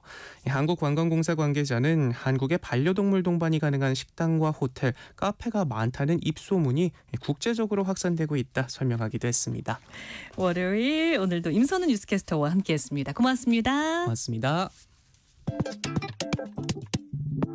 내일 점심 메뉴 추천. 귀로 듣는 푸짐한 지식 한 상 어떠세요? 세상의 모든 정보. 아나운서 전주리입니다. 청취자 여러분들의 직장을 알차게 채워드리는 이다혜의 북마크 시내21 이다혜 기자 나와 계십니다. 안녕하세요. 네, 안녕하세요. 네, 216번 쓰시는 분. 이다혜 기자님 책 소개드리며 읽어야 할 나의 책 목록이 하나씩 늘어가고 있습니다. 기분 좋은 월요일 이 시간 잘 듣고 있습니다 하셨네요. 네, 감사합니다. 오늘은 오랜만에 신간 이야기를 준비하셨다고 하는데요. 눈에 띄는 책들 신간 오늘 어떤 것들 있을까요? 네, 가장 먼저 소개해드리고 싶은 책은 지우지 마시오. 라는 제목입니다. 저한테 말씀하시는 건가요? 네, 지우지 마세요. 이게 무슨 얘기냐면 수학자들의 칠판이라는 부제가 있는데요. 사진집이라고 생각하시면 됩니다. 근데 어떤 사진집이냐 하면 수학자들이 칠판에다가 이것저것 한참 써놓은 다음에 그 아래 지우지 마시오라고 써놓을 때가 있는 거예요. 보통은 수업 끝나면은 사람들이 청소하고 이러면서 칠판부터 지우잖아요. 근데 이제 지우지 말라는 거죠. 왜냐하면 이게 지금 수학 그 문제를 해결하고 있는데 아직 다 해결이 끝난 상태가 아니기 때문에 지금 여기까지 연구 혹은 이 풀이가 진행된 상황을 남겨놓고 다음에 계속하겠다라는 뜻인 거예요. 그래서 이제 이 수학자들이 종종 칠판에다가 지우지 마시오 이렇게 써놓을 때가 있는데 이제 거기에서 착안해서 지우지 마시오라고 하는 제목으로 수학자들에게 이제 칠판을 사진 찍게 해달라라고 부탁을 한 거죠. 전 세계 수학자들의 칠판 사진을 구경할 수 있는 독특한 사진집입니다. 정말 궁금하기도 하고요. 전 세계 수학자들은 어떻게 칠판에 써놓았을까? 그쵸. 상상이 되지도 않거든요. 네. 일단은 우리가 봐도 잘 모릅니다. 네, 그 확실한 숫자들이 건, 써 있겠죠. 네, 숫자들이 써 있어서 숫자랑 뭐 기호 이런 것들은 봐도 알 수가 없고 그런데 좀 재밌다고 생각하는 건 뭐냐면 이제 이 제시카 윈이라고 하는 사진 작가가 이 책을 만들었는데 그러니까 수학자가 쓴 게 아닌 거죠? 네, 그렇죠. 네, 수학자가 아니라 사진 작가가 이 책을 만든 거예요. 그런데 제가 이 작가의 이야기 중에서 굉장히 재밌었던 게 뭐냐면 가장 근본적인 질문은 뭐였냐면 왜 수학자들은 아직도 칠판을 쓸까? 여기에서 질문이 시작한다는 거예요. 그러니까 요즘에는 워낙 이제 이런 IT 기계들이 많이 나오면서 수업 시간 중에도 학생들도 패드를 사용한다든가 아니면은 이제 화이트보드로 바꾼다든가 하는 경우들이 많이 있는데 수학자들은 유난히 그 옛날 분필 쓰는 녹색 칠판을 고집한다는 거예요. 그래서 왜 이렇게 수학자들한테는 칠판이 소중한 걸까? 그리고 그 칠판에 이렇게 판서하면서 연구를 진행한다는 게 어떤 뜻일까? 이런 것들이 총체적으로 이제 궁금한 나머지 이런 인터뷰들을 일종의 인터뷰를 진행을 하고 사진을 찍었다라고 이야기를 하고 있습니다. 그래서 한 전 세계 100여 명 정도의 수학자들의 칠판 사진을 볼 수 있다라는 게 이 사진집의 굉장히 재미있는 점입니다. 그 많은 수학자들 중에서 한국계 수학자도 언급이 된다고요? 네. 책을 보다가 저도 이제 굉장히 놀랐는데 오희라고 하는 이름이 있습니다. 네. 그래서 이게 약간 한국 이름 같잖아요. 그래서 한국 이름인가라고 찾아봤더니 정말 한국 분이신 거예요. 진짜. 네, 심지어 예일대학교 수학과 에이브러햄 로빈슨 석좌 교수입니다. 브라운대학교 캘리포니아 공과대학교 프린스턴 대학교에서 교수직을 역임했고요. 이제 간단하게 이력이 써 있어요. 그리고 이제 이 사람이 생각하는 이 수학에서의 정의라든가 여러 가지가 같이 적혀 있는데요. 오희 교수가 얘기하는 게 초등학교 3학년 때 처음 삼각 부등식을 배웠는데 삼각형의 두 변의 합이 나머지 한 변보다 항상 크다라고 하는 정의란 말이에요. 근데 저기는 이게 너무 이해가 안 가서 수학을 좋아할 수 없겠어라고 생각했다는 거죠. 이제 그러다가 증명을 배우면서 수학의 추상성에 빠져들었다라고 이제 소개가 되어 있는 그런 수학자인데요. 이 책에 실려 있는 말을 보면 시각화는 내가 사고하는 과정에서 아주 중요한 부분이다. 이 행성의 그림을 수없이 그리고 들여다보면서 때로는 깊은 숲속에서 길을 잃고 헤매는 나그네가 되었고 때로는 복잡한 그림을 완성하기 위해 다음번 붓을 댈 곳을 고심하는 화가가 되었다라고 이야기를 하고 있습니다. 근데 이제 이 얘기가 참 재밌는 게 이 수학자의 칠판이라고 하는 거는 한 명만 쓰는 게 아니거든요. 그러니까 한 사람이 거기다 쭉 이렇게 해를 풀어가면서 연구를 하고 있으면 다른 사람이 거기에 보태기도 하고 그다음에 틀린 게 있으면 이렇게 손가락으로 지우고 다시 쓰기도 하고 이런 작업들 그러니까 고쳐쓰기가 활발하게 이루어지면서 답을 찾아나가는 과정을 보여주기 때문에 어떻게 보면 지금 이 오희 교수가 이야기한 시각화라는 말이 너무 잘 맞는 거예요. 그러니까 머릿속에서 어떤 식으로 사고가 진행되는지를 칠판을 보면 알 수 있다라고 생각하시면 될 것 같고요. 보통 어렸을 때 생각하면 칠판에 이제 앞에 나서 칠판에 뭐 쓸 때 문제풀이 할 때 틀릴까봐 너무 좀 걱정하잖아요. 그러니까 이제 이렇게 뭐 틀린다, 혼난다 이런 생각을 주로 했는데 이 수학자들의 세계에서는 오히려 그렇게 틀리고 뭔가 정답이 아닌 것들을 통해서 답을 향해 찾아가는 과정을 이 칠판을 통해서 볼 수 있겠구나라는 생각을 하게 되기도 해서 굉장히 재밌었습니다. 네, 그리고 이 책의 추천사를 아주 특별한 분이 쓰셨다고요? 네, 그렇습니다. 프린스턴 대학교 수학과 교수이자 2022년 필즈상을 수상한 허준희 교수가 이 책에 추천사를 썼습니다. 아마 많은 분들이 또 역시 저같이 수학에 아무 관심이 없는 사람들도 한국인이 이렇게 특별한 수학적 능력을 가지고 있어서 좋은 상을 탔다라는 뉴스를 접하고는 기분이 굉장히 좋아졌던 기억을 가지고 계실 텐데요. 허준희 교수의 말에 따르면 칠판은 스쳐 지나가는 생각들을 잠시 붙잡아두는 공간이다. 발견의 예감과 설렘, 틀린 것을 인정하고 고쳐나갈 때의 만족감, 그리고 그 과정에서 여럿의 생각이 섞여 새로운 색을 만들어내는 그 마법이 나는 언제나 신기하다. 지우지 마시오는 수학자의 이러한 순간들을 고스란히 담고 있다라고 이야기를 하고 있습니다. 그래서 이 생각이 지나가는 모습을 담아놓는 그런 칠판의 풍경을 볼 수 있다라는 점이 굉장히 재밌었고요. 사진집인데 칠판을 찍었잖아요. 그래서 판형이 보통 판형은 세로가 길고 가로가 짧지 않습니까? 이 책은 칠판 같은 판형이에요. 그래서 가로가 길고 세로가 짧은 판형으로 되어 있습니다. 그래서 사진 보면서 각각의 수학자들에 대한 수학자들이 말한 것들을 읽고 있으면 수학이라는 세계 좀 더 미리 알았으면 더 탐구해보고 싶었을 텐데 같은 생각을 생각을 하게 되기도 합니다. 우리 이다희 기자님께서 설명해 주시니까 굉장히 재밌고 읽고 싶어지기는 하는데 내심 한편으로 저 같은 사람들은 학창 시절에 수학을 어려워했고 네.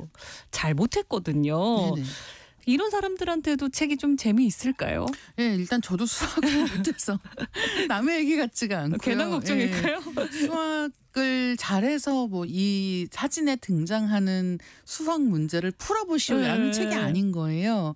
그러니까 이 책에서 이야기하는 이 수학이라는 세계에 각각의 사람들이 빠져든 계기, 그리고 또 수학의 아름다움은 어디에 있고 무엇이 골치인가 같은 것들을 이야기하는 글과 사진이 어우러진 사진집인 거예요. 그래서 저도 굉장히 좋았던 점 중에 하나가 뭐냐면 예를 들면 우리가 뭐 요즘에 워낙 인터뷰 콘텐츠가 많잖아요. 네. 그래서 어떤 경우에는 뭐 영화 감독을 인터뷰하기도 하고 K-팝 스타를 인터뷰하기도 하고 그럼 전문직에 종사하는 사람들의 인터뷰를 통해서 내가 K-팝 스타가 될 일은 없지만 내가 영화 감독을 할 생각은 없지만 그들이 생각하는 것들을 통해서 저 사람은 저렇게 생각하고 일하고 있구나. 저런 생각을 하는 사람들이 저런 것들을 만들어내는구나 하는 걸 알게 되지 않습니까? 수학도 마찬가지예요. 근데 우리가 다만 수학이라고 하면 성적표랑 바로 연결지어서 생각을 하니까 이게 내가 수학을 잘한다 못한다 뭐 이런 거 어려울 거야 이런 식으로 생각을 많이 하는데 가벼운 마음으로 정말 사진집 본다고 보시면 굉장히 즐겁게 즐기실 수 있는 책입니다. 네.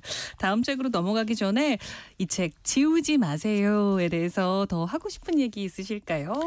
저는 이 책에서 이야기하는 여성 수학자들 이야기가 또 있거든요. 네. 그러니까 보통 이제 우리가 이런 뭐 수학자, 과학자 이런 전문가들을 생각할 때는 남자의 얼굴을 가장 먼저 떠올리는 것 같아요. 근데 이 책에서는 여성 수학자들의 목소리에도 주목을 하고 있고 아까 말씀드린 그 한국인인 오희 교수님 같은 경우도 여성분이십니다. 네. 그렇기 때문에 이제 이런 굉장히 그 수학계에서 두각을 보이는 여성 수학자들이 어떤 연구를 하고 있고 너무 멋지시네요. 무엇에 집중하고 있는가라고 하는 것을 보여주는 것도 굉장히 재밌고요. 또 수학자들의 유머도 약간 즐길 수 있는 대목이 있습니다. 프랑스 수학자인 에트엔지스는 어느 날 아내를 설득해 침대 머리맡에 칠판을 걸어놓았다. 하지만 6개월 뒤 칠판은 제 쓸모를 보여주지 못했고 침대에 분필가루만 쌓였다. 약간 악몽 같지 않습니까? 그래서 칠판을 치우자고 하자 아내가 몹시 기뻐했다라는 이제 회상을 들려주기도 하는데요. 어떻게 보면 이제 그만큼 이 칠판이라고 하는 게 중요하구나라는 것도 알 수가 있고 이렇게 가까이 왜냐하면 칠판은 공책 같은 거랑 달라서 패드랑 달라서 가까이에 둘 수가 없잖아요. 잘 때 같은 경우는. 근데 그런 순간에도 어떻게든 이 머릿속에서 생각이 끊이지 않게 하려는 안간힘 같은 것을 엿볼 수도 있었습니다. 네, 제시카 윈의 지우지 마시오. 수학자들의 칠판 함께 만나봤습니다. 다음 책은요. 제목이 봉준호 되기예요. 네. 부제가 봉준호를 만든 교과서와 스승들이라고요? 네. 봉준호 감독님이 뭐 최근에 미키 세븐틴이라고 하는 영화가 나왔지 않습니까? 네. 그래서 봉준호 감독님 또 관련한 콘텐츠들이 많이 나오고 있고 네. 출판계에도 마찬가지입니다. 그래서 지금 이 개봉을 맞춰서 뭐 감독님과 관련한 책들이 몇 권 나왔거든요. 그래서 그동안 만든 영화 세계에 대한 분석글도 있고 이 봉준호 되기라고 하는 책의 경우에는 일단은 뭐 몇 가지 이 책에 들어가는 관문이 있는 것 같은데 한 가지는 봉준호 감독을 만든 교과서와 스승들이라는 이 부제에서 볼 수 있는 건데요. 봉준호 감독이 어떤 영화 좋아했나? 어떤 영화를 좋아했기 때문에 어떤 식으로 영향을 받아서 지금 봉준호 감독의 영화 세계가 완성되었는가 하는 것들을 분석하는 게 한 가지가 있고요. 또 한 가지는 굉장히 심도 깊은 봉준호 감독과의 인터뷰가 실려 있기도 합니다. 그리고 봉준호 감독의 영화 세계가 무엇이 특별한가에 대한 분석글도 실려 있기 때문에 약간 봉준호 감독 에 대해서 여러 가지 측면에서 분석하고 들여다보고자 하는 시도를 담은 책이라고 생각하시면 좋을 것 같습니다. 부록에도 눈길이 간다고요? 네, 이 책 같은 경우는 저는 이제 이 일본의 영화 감독 중에서 하마구치 류스케라는 감독이 있습니다. 근데 이 감독님이 그 강연을 한 적이 있어요. 네. 하마구치 류스케가 봉준호에게 배운 것이라고 하는 강연을 진행한 적이 있는데 이 강연록이 실려 있습니다. 그래서 봉준호 감독 영화가 일테면은 이 관객이 좋아하는 측면이 있고 평론가가 좋아하는 측면이 있잖아요. 네. 근데 이 하마구치 류스케 감독의 글이 재미있는 이유는 같은 세대에 활동하는 영화 감독으로서 감독이 다른 감독을 볼 때 봉준호 감독이 본 거는 하마구치 류스케 감독도 많이 본 거죠. 그리고 제작 환경에서 경험하는 비슷한 것들도 있는 거예요. 그래서 같은 업계 사람이 본 봉준호 감독님이 무엇이 특별한가 하는 것에 대해서 쓴 글인데 이 글이 진짜 재밌습니다. 어떻게 묘사를 했을지 읽고 싶어지는데 뿐만 아니라 봉준호 감독의 영화가 어떤 것들이 있을지 하면서 머릿속에 헤아리면서 맞아요. 다시 네. 보고 싶어지는 것 같아요. 그렇습니다. 그래서 많은 분들이 기생충은 많이들 보셨을 것 같고요. 그다음에 살인의 추억 같은 경우도 많이들 언급하는 작품인데 마더라든가 플란다스의 개라든가 이런 초기작까지 다 아우러서 얘기를 할 수 있을 것 같습니다. 그래서 이 책을 보면서 봉준호 감독의 옛날 영화들을 같이 보는 것도 굉장히 재미있는 독서법이 될 것 같다라고 생각을 하고 있고요. 이 정한석 부산영화제 프로그래머하고 남다은 영화평론가하고 같이 이 책을 썼거든요. 네. 그래서 이 두 사람이 봉준호 감독의 영화 세계에 대해서 가지고 있는 관점을 엿볼 수 있는 기회이기도 하고 그리고 또 한 가지는 많은 분들이 이제 영화 본 다음에 나도 좀 분석적으로 보고 이야기하고 싶어라는 생각들을 많이 하실 텐데요. 그런 분들께도 이 책이 굉장히 큰 도움이 되지 않을까 생각을 하고 있습니다. 2부 봉준호와의 대화 또 3부 봉준호 감독을 매혹시키며 그의 영화 세계로 이끈 할리우드 장르 목록들 이렇게 구성되어 있다고요? 그래서 워낙 봉준호 감독이라고 하면 시네필로도 유명하거든요. 네, 영화 좋아하는 사람이 영화 푹 빠져서 열심히 만드는 이런 느낌으로도 많이 이야기가 되는데 봉준호 감독이 무슨 영화 좋아했는지를 보잖아요. 그러면 이래서 이런 영화 만드는구나라는 식으로 연결이 되기도 하는 거예요. 그러니까 단순히 이제 감상자의 측면에서 영화를 만드는 창작자의 입장으로 옮겨가는 단계에서 어떤 영화들이 어떤 영향을 끼쳤는지 같은 것들이 훤히 또 보이기 때문에 그런 면에서 영화 보는 즐거움 자체를 한층 더 깊게 만들어둘 수 있는 책이 아닌가 생각하고 있습니다. 네, 그야말로 이 책을 읽고 다시 영화를 보면 안 보이던 것들도 보이고 좀 더 깊이 있게 영화를 이해할 수 있을 것 같다는 생각이 듭니다. 오늘은 신간 2권 만나봤습니다. 제시카 윈의 지우지 마시오, 수학자의 칠판, 그리고 남다은 정한석의 봉준호 되기였는데요. 저도 꼭 한번 읽어봐야 될 것 같습니다. 다음 주 월요일에도 이다희 기자가 찍어놓은 북마크 공유해드리겠습니다. 오늘 말씀 고맙습니다. 네, 감사합니다. 네, 유재하의 우울한 편지 띄워드리겠습니다.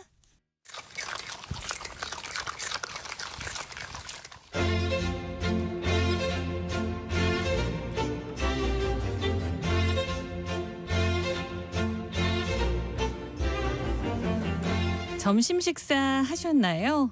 오늘 먹은 점심 한 끼, 그 안에 담긴 구구절절한 역사까지 맛보고 가시죠. 흥미진진 음식 역사 한 끼실록, 이용재 음식평론가와 함께합니다. 안녕하세요. 안녕하세요. 음식평론가 이용재입니다. 반갑습니다. 네, 오늘은 어떤 이야기를 해볼까요? 네, 제가 사실 이 시각에 방송을 하러 오는 게 너무 좋습니다. 왜냐하면 끝나면 2시인데요. 살짝 늦긴 하지만 아래 구내식당에 내려가서 점심을 먹거든요. 저 같은 프리랜서는 5,000원에 점심 먹을 수 있는 구내식당이 정말 매우 부럽습니다. 그런데 사실 또 매일 드셔야 하는 입장인 우리 아나운서님께서는 마음이 다르실 것 같아요. 오늘 어떻게 식사는 이미 하고 오셨는지요? 아직 못 먹었습니다. 아, 네. 안 드셨다면 이제 끝나고 드시나요? 저는 먹지 않고 쉬고 있습니다. 구내식당에는 자주 가시는지 자주 궁금합니다. 가요. 자주 가요. 네네. 네. 사실 음식평론가 입장에서 보면 방송국 주변에도 가격 대비 음식이 충실한 음식점들이 많지 않습니다. 이게 대체로 직장인들 밀집 지역에서는 웬만하면 장사가 된다, 이런 마음들이 있거든요. 저도 옛날에 몇 년 직장 생활을 한 적이 있어서 이런 현실 속에서 점심 메뉴 고르기가 쉽지 않다는 것 정도는 압니다. 사실 뭐 아침에 출근하시면서 이미 점심 뭐 먹어야 되나 고민하시는 분들 많다는 것도 알죠. 저도 뭐 한창 쪽에는 뭐 먹어야 할지 고민도 하고 뭐 멀리도 가보고 하지만 일단 뭐 바빠진 이후에는 가까운 곳 기다리지 않을 수 있는 곳 많이 가게 됐는데요. 여의도만 해도 식당이 정말 많은데 참 그렇게 고민을 해도 맨날 먹어도 뭘 먹을지 고민이 되는 것 같아요. 네, 저는 사실 여의도에 친척이 살아서 아주 어렸을 때부터 그러니까 공원이 광장일 때부터 자주 놀러와서 음식점에서 밥도 먹고 그랬거든요. 근데 이제 세월이 흐를수록 음식점들 수준이 예전만 못한 느낌입니다. 이래저래 직장인 여러분들이 하루 1시간 있는 귀한 점심시간, 오후를 위한 에너지를 채워주는 의미 있는 점심 식사를 잘 즐기시기가 쉽지 않죠. 비용도 뭐 많이 오른 거야 두말하면 입이 아프고요. 실질적으로 2023년부터 점심값 1만 원 시대가 열렸습니다. 직장인 여러분들이 다 같이 이런 고민을 하고 있는 현실이라 구관이 명관이라고 제가 올 때마다 애용하는 구내식당으로 다시 발걸음을 돌리는 분들도 많다고 하고요. 아니면 뭐 가성비 면에서는 최고로 할 수 있는 패스트푸드 프랜차이즈의 런치 할인 메뉴도 요즘 인기라고 합니다. 심지어는 편의점의 도시락류, 더 나아가 대형마트의 즉석식품 코너를 애용하는 분들도 많은 현실이고요. 이래저래 음식평론가로서 직장인 여러분들의 사기가 걱정되는 요즘입니다. 네, 점심이 정말 중요한데 말이에요. 우리 이용지 평론가님은 예전에 애틀란타에 계셨었다고요. 네. 미국에서는 좀 어떤가요? 네, 뭐 저는 이미 사실 좀 오래되기는 했습니다만 미국에서 직장 생활을 4년 정도 했는데요. 도시락을 즐기는 양태가 다양합니다. 뭐 그 1시간만은 자유롭게 쓸 수 있기 때문에 팀별 회식을 하는 경우도 있고요. 근처 사무실을 다니는 다른 친구와 점심을 먹기도 합니다. 이제 한편 일이 많은 이들은 간단하게 이제 집에서 가져온 샌드위치나 건물에 입점해 있는 카페테리아에서 음식을 사다가 자리에서 먹으면서 일을 하는 경우도 있고요. 저는 주로 이제 한국에서든 미국에서든 언제나 도시락 맨이었기 때문에 특별한 약속이 없다거나 하면 도시락을 싸가지고 다녔습니다. 그런데 또 그렇게 도시락을 가져와서 혼자 먹으면 같이 회사를 다녔던 한국인들로부터 압박을 받기도 했어요. 사회생활 안 하냐, 같이 점심 먹자 뭐 그런 이야기를 듣는데요. 사실 뭐 사 먹는 음식 가격이 만만치 않기도 했지만 패스트푸드보다도 맛없는 음식들이 대부분이어서 별로 먹고 싶지 않았습니다. 뭐 메뉴 고민을 안 할 수가 없었죠. 참 오늘 뭐 먹어야 될까 하는 고민이 만국 공통이지 않을까 싶은데요. 이런 메뉴 고민에 대한 이야기를 오늘 해주시는 걸까요? 네, 이런 직장인들의 점심을 대체 어떻게 하면 잘 해결할 수 있을까 하는 생각이 미치다 못해 아예 저처럼 집밥의 연장선상에 있는 도시락을 먹으면 어떨까 하는 발상으로 인도 뭄바이에서 오랫동안 잘 운영되고 있는 점심 배달 시스템이 있습니다. 그 이야기를 좀 나눠보면 좋겠네요. 인도 뭄바이에서 오랫동안 잘 운영되고 있는 점심 배달 시스템. 어떤 배달 시스템인가요? 네, 다바왈라라고 하는데요. 1800년대 말에 시작되었으니까요. 대략 135년 정도 계속된 점심 배달 시스템입니다. 직장인들의 도시락을 그 모두의 집에서 받아다가 점심시간 전까지 각자의 일터로 배달을 해주고요. 또 다 먹은 도시락통은 수거해서 저녁이 되기 전까지 집으로 되돌려줍니다. 세세하게 나뉜 지역과 자전거, 기차 등을 이용한 시스템이죠. 배달의 민족인 우리보다 역사가 더 오래된 것 같은데요. 그러니까 어떻게 하다가 시작이 될 걸까요? 네, 다바왈라는 세계 어디에도 없는 정말 신기한 시스템입니다. 역사부터 살펴보자면요. 1800년대 말 인도 뭄바이와 그 주변 지역으로 인구가 집중하기 시작합니다. 도시와 이제 주변 지역이 팽창을 한 건데요. 이렇게 사람이 몰리는 데 비해 사회 간접 자본이 부족했고 특히 음식 문제가 심각했습니다. 뭄바이에서 많은 이들이 직장을 다니게 되었는데 제대로 먹일 음식점 자체가 부족했던 거죠. 그런데 이제 설사 음식점이 있다고 하더라도 인도가 워낙 크고 인구도 많은 나라다 보니까 음식이 취향이나 입맛에 안 맞는 경우가 많은 것도 문제였습니다. 식문화가 이제 지역별로 사뭇 달랐던 거죠. 그래서 결국은 집밥을 가져다 먹는 게 최선이다라는 공감대가 형성이 되었는데 이게 또 쉽지 않은 겁니다. 사실 저만 해도 이걸 잘 아는데요. 급식 세대가 아니다 보니까 어머니가 아침에 도시락을 최대 6개까지 싸시고 그랬습니다. 이게 정말 보통 일이 아니잖아요. 그러다 보니까 이제 인도 사람들도 이걸 절감하고 좀 발상을 전환합니다. 일단 이제 직장인들이 출근을 하고 난 뒤에 도시락을 준비해서 이걸 점심시간 전까지 배달을 시키면 어떨까? 이런 생각을 하게 된 겁니다. 이제 이러한 발상을 파르시, 즉 이제 인도의 불을 숭상하는 배화교 신자인데요. 은행가인 마하데오 하바지 바흐체가 실행에 옮깁니다. 1800년대 말에 개인 배달부를 고용해서 도시락을 받아먹기 시작한 거죠. 마하라슈트라주의 푸네 지역 출신 일꾼들이 이 배달을 특히 잘해서요. 이들 위주로 이제 100명을 고용해 사업을 시작했습니다. 네. 그럼 100년이 넘도록 그 시스템이 계속 유지되고 있다는 거잖아요. 네, 그렇습니다. 이제 앞서 말씀드렸듯 135년 가량 잘 운영이 되고 있습니다. 이 도시락 배달부를 다바왈라라고 부르는데요. 다바는 이제 배달에 쓰는 특유의 도시락 찬압 세트, 우리도 많이 옛날에 썼던 원형 찬압 있잖아요. 네. 김치도 담고요. 이제 그런 것들을 쌓아놓은 찬압 세트고요. 배달부를 왈라라고 합니다. 그러니까 말 그대로 도시락 배달부라는 뜻이죠. 흥미로운 점은 도시락 20만 건을 배달했을 때 실패율이 고작 0.00001%입니다만 스마트폰이나 앱 같은 이 요즘 유행하는 IT의 산물을 전혀 활용하지 않고 인력만 쓴다고 합니다. 그리고 이제 1800년대 말부터 오랜 세월인데 그 방법에 변화도 없고요. 네, 인도 직장 생활에 있어서는 없어서는 안 될 사람들이 바로 이 다바왈라라는 배달부라는 얘기가 있던데요. 오랜 시간 유지될 수 있었던 비결이 있을 것 같아요. 네, 사실은 이게 인도의 인건비가 매우 싸기 때문에 가능한 일이기는 합니다. 이게 프리랜서로 주 6일 도시락을 배달하고 대략 16만 5천 원에서 24만 8천 원 정도를 월급으로 받는다고 합니다. 이 서비스 사용료는 1만 원대 후반에서 3만 원대 중반이고요. 이 다바왈라들은 대체로 15살에서 20살부터 일을 시작을 하는데요. 사실 실질적으로 문맹인 경우가 많습니다. 하지만 1800년대 말부터 쌓인 역사가 말해주듯 굉장히 직관적인 분류 시스템을 개발해서 문맹이더라도 실수 없는 배달이 가능한 거죠. 그러니까 이 배달부가 고객의 집에서 직접 도시락을 수거해서 직장까지 배달해 준다고 하신 거죠? 네, 그렇습니다. 이제 우리나라의 음식 배달을 생각해 보면 기사님들이 음식점에서 음식을 받아서 각 가정까지 혼자 배달을 하시는 시스템이잖아요. 근데 다바왈라의 배달은 어떻게 보면 우리의 택배와 비슷합니다. 네. 구역을 나눠서 각각의 배달부들이 그 구역까지의 배달만 책임을 지는 그런 시스템입니다. 만약 예를 들어서 아나운서님께서 광화문에 사시는데 네. 여의도 방송국에서 도시락을 받아 드신다. 그럼 이제 광화문 지역에서 수거해서 지하철역까지 배달부가 가져가는 거죠. 그러면 거기에서 5호선을 태워서 여의도역으로 보내는 겁니다.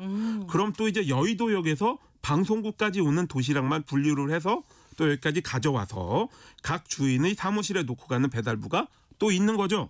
요 일종의 점조직으로 이루어진 배달 네트워크라 보시면 됩니다. 이제 이를 알려주는 이제 목적지를 알려주는 숫자와 알파벳을 활용한 일종의 코딩 시스템이 매우 간단한 시스템이 공통 언어로 정착이 되어 있고요. 거리에 따라서 최대 12명까지의 다바왈라가 도시락 하나의 배달을 책임진다고 합니다. 네. 그런데 왜 우리나라의 경우 배달에 있어서 거리도 그 요금에 책정을 네. 하잖아요. 네네. 거리가 멀면 돈을 더 받는다든지. 네. 여기도 100년이 이상이 됐으니까 나름의 규칙이 있을 것 같아요. 네네. 앞서 말씀드렸듯 구역을 나눠서 점조직으로 운영되고 장거리 이동은 기차를 활용해서 요금과 거리와는 크게 상관이 없는 것 같고요. 다만 시간에 맞출 수 있도록 서로 규칙을 잘 지키는 이 신뢰가 굉장히 중요합니다. 이를테면 다바왈라 한 사람이 대략 25에서 35 가정의 도시락을 수거하는데요. 이를 시간 안에 다 수거해서 기차역으로 10시까지는 가져가야 합니다. 그러려면 집에서도 이제 준비를 잘 해야 되겠죠. 배달부가 집에 왔는데 그때 도시락을 준비하거나 그럼 이제 곤란해지는 겁니다. 그럴 경우 다바왈라에게는 수거를 거부하고 그냥 갈 수 있는 권한이 있습니다.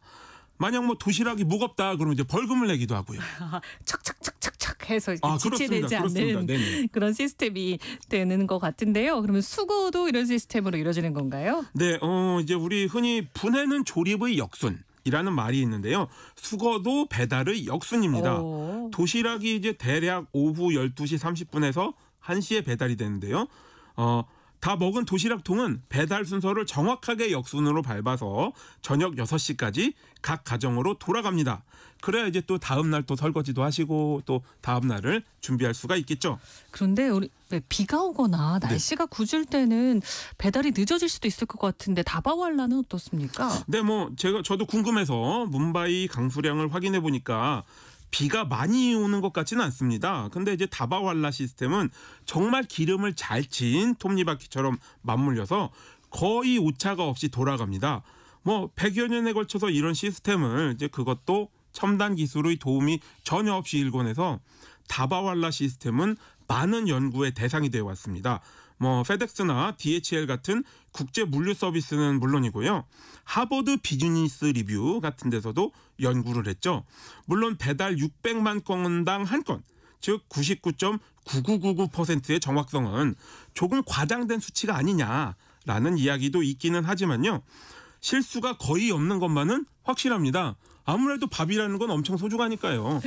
네, 어쨌든 이 다바왈라를 향한 신뢰도가 상당하네요. 하겠어요. 네, 그렇습니다. 이들은 사실 월급이 그렇게 많지는 않지만 프로 가운데 프로의 대접을 받고 만만치 않은 신뢰도를 누립니다. 이를 이제 잘 알려주는 일화가 있죠. 1993년 뭄바이의 마하라슈트라에서 연쇄폭탄 테러 사건이 일어났습니다. 257명이 죽고 1,400명이 다친 대참사라 정말 비상이 걸렸죠. 그렇지만 다바왈라만은 몸수색을 하지 않았습니다. 그만큼 이제 믿는다는 말이죠. 또 다른 이야기도 있는데요. 현금으로 월급을 받으면 이를 도시락통에 담아서 다바왈라 편의 집으로 보내는 게 직접 가지고 가는 것보다 더 안전하다. 그런 이야기도 있습니다. 저희 아이가 사실 인도를 정말 여행 가고 싶어 하는데 인도에 만약에 가면 이 다바왈라를 쉽게 찾아볼 수 있을까요? 네네. 다바왈라는 특유의 복장을 착용을 하기 때문에 눈에 쉽게 띄기도 하고 또 앞서 말씀을 드린 것처럼 굉장히 실내 프로 가운데 프로의 대접을 받는 문화적인 상징입니다. 쿠르타라고 하는 자락이 긴 셔츠를 입고요. 일명 간디 모자라 불리는 토피를 쓰고 있습니다. 사실 다바왈라는 대부분이 인척지간이기도 하죠. 마하라슈트라주의 바르카리 종파 사람들인데요. 푸네와 그 인근의 작은 마을 출신입니다. 그래서 이들이 매년 3월에는 고향으로 가서 축제에 참가를 하거든요. 그래서 그동안 닷새 동안에는 도시락이 배달되지 않는다고 합니다. 3월에 닷새 동안 도시락이 배달 안 되는데 그동안은 배가 고프지 않을까 비상입니다. 싶은데 우리 평론가님 다음 주부터는 점심을 드시고 오시는 게 나을 것 같아요. 지금 뭔가 침이 마르시는 것 같은데 일단 다바왈라가 혈연으로 연결돼 있다는 점도 신기한데요. 인도에서 다바왈라로 일을 하고 있는 사람이 몇 명이나 되는지 혹시 통계가 있을까요? 네네. 오늘날 4,500명에서 5,000명의 다바왈라가 주 6일 일하면서 17만 5천에서 20만 개의 도시락을 배달하고 있습니다. 앞서 말씀드렸듯이 이제 월급은 16만 5천 원에서 24만 8천 원, 높은 수준은 아닙니다만 이게 다바왈라 조합에서 관리해서 공정하게 지급하고 또 한편 이게 종신직이라고 합니다. 그래서 이제 특별한 기술이 필요하지 않은 직종으로는 인도에서 이만하면 괜찮은 수준이다라고들 말하고 있습니다. 그런데 기술이 참 발달하죠. 이런 다바왈라의 입지가 행여나 줄어들진 않을까. 세상이 바뀌기 때문에 좀 걱정스러운 생각도 드는데 요즘 어떤가요? 그게 그렇지만은 않은 것 같습니다. 이제 워낙 오랜 세월 동안 안정적으로 운영되기도 했고요. 급여 수준이 높다고 볼 수는 없지만 또 나름 존중받는 직업인이기도 해서 사실 매년 증가세라고 합니다. 대략 이제 5에서 10% 가량의 성장세를 보이는 가운데 대다수가 남성이지만 또 여성의 비율이 늘고 있다고 하니까 뭐 걱정은 안 해도 될 것 같습니다. 그러니까 무엇보다 이런 시스템 자체가 인도에서 100년 넘게 이어지고 있는 걸 보니까요. 그러니까 인도에서 집밥만 고집하는 직장인이 우리 이용재 평론가처럼 참 많다 싶은 생각이 듭니다. 그렇습니다. 이게 집밥을 뭐 얼마나 소중하게 생각하면 이렇게 먼 거리를 배달해주는 배달원과 또 뭐 조직과 그런 시스템이 뭐 1800년대 말부터 135년 동안 지금까지 매년 성장세를 보이며 운영이 되고 있을까 싶습니다. 사실 뭐 요즘 같은 시대에 뭐 간단하게나마 집밥을 만들어 드시고 또 도시락도 쌀 수 있다 그러면 여러모로 좋습니다. 제가 뭐 이렇게 모든 분들에게 권해드리진 않는데요. 이게 왜냐하면 요즘은 이게 너무 경제적으로 맞아요. 또 부담이 크실 뿐만 아니라 사실 파는 음식들이 굉장히 맵고 달고 짜고 또 간이 엄청 센 것을 고려하면 이제 집밥의 의미에 대해서 새로 재고를 해볼 여지가 상당히 많습니다. 특히 이제 요즘은 뭐 저속노화 이제 뭐 저기 아나운서님도 아시죠? 저속노화라는 개념이 유행인데요. 네. 특히 이제 여기에 이제 관심이 있으시다 이런 분들이라면 집밥의 조리를 일종의 생존 전략으로서 익히시는 게 좋다. 이렇게 좀 권해드리고 싶습니다. 네, 정말 건강 생각해서도 도시락에 관심 있는 분들 많으실 텐데요. 끝으로 도시락 하니까 내가 좋아했던 도시락 반찬 떠올리시는 분들 많을 텐데요. 평론가님도 있으신가요? 있죠. 뭐 제가 만들 수 있는 것 가운데서는 이제 동그랑땡을 가장 좋아하고요. 그다음에 파는 것 가운데서는 이제 비엔나 혹은 프랑크 소시지를 가장 좋아합니다. 뭐 다 전통의 도시락 반찬이고요. 여기에 이제 오이 소박이 정도 곁들일 수 있으면 정말 맛있게 먹을 수 있습니다. 한 끼 실록 오늘은 여기서 마무리하겠습니다. 얼른 내려가서 맛있는 점심 식사 하시길 바랍니다. 이용재 음식평론가였습니다. 고맙습니다. 네, 감사합니다. 세상의 모든 정보 월요일 여기서 마무리하겠습니다. 오늘 끝으로 우효의 민들레 함께 준비했고요. 저는 내일 다시 찾아뵙겠습니다. 행복한 월요일 오후 보내세요. 지금까지 아나운서 정지원이었습니다. 감사합니다.